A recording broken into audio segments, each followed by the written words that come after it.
Hi, welcome to this 5-minute IELTS video. This is one of a series of videos that are designed to help IELTS students get better scores in the speaking and writing sections of the exam in particular.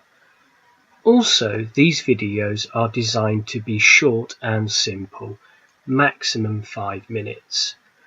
That's because I believe that it's often a good idea to learn new information in small pieces. In this video, I'm going to review 10 typical errors that I see in students' writing. The errors we're going to look at come from this essay title. It's a typical task 2 agree or disagree essay, and it's about sport. Yes, a lot of people don't like writing about sport in IELTS, but it is a popular topic in this exam.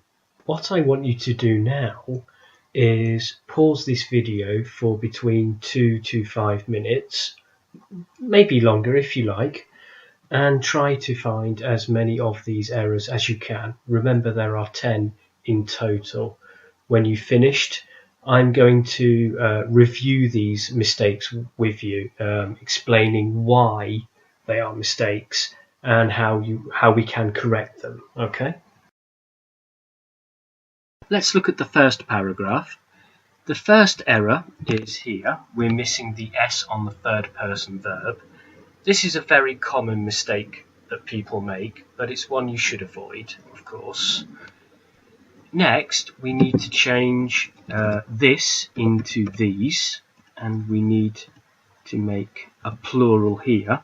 The reason why is because the noun in this sentence is in plural.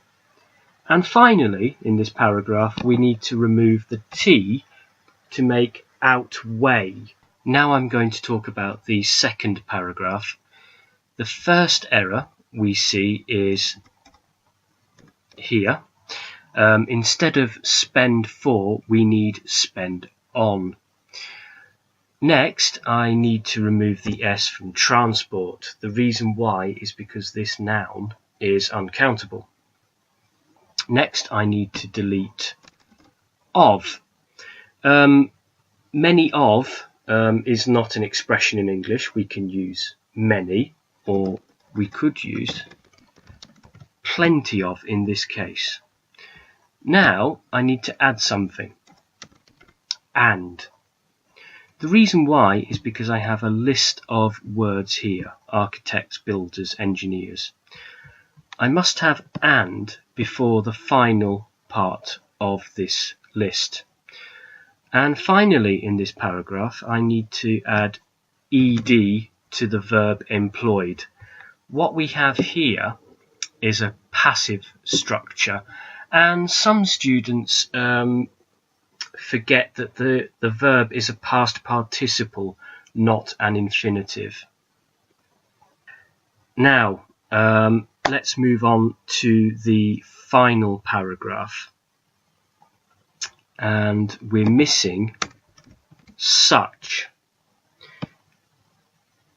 Some students, when they give examples of something they have previously mentioned, like events here, well, when they do this, they just use the word as, which unfortunately doesn't make sense. We must have such as. And the final error is here. We've used the word touristic. I see this word a lot in students' essays about leisure and travel and, of course, tourism. Unfortunately, this word, it doesn't exist, so what I'm going to do is use the word tourism instead. I've now come to the end of this 5-minute IELTS video. I hope the information was useful for you. I've produced more IELTS videos, and you are welcome to watch them at any time. For now, though, thank you very much and goodbye.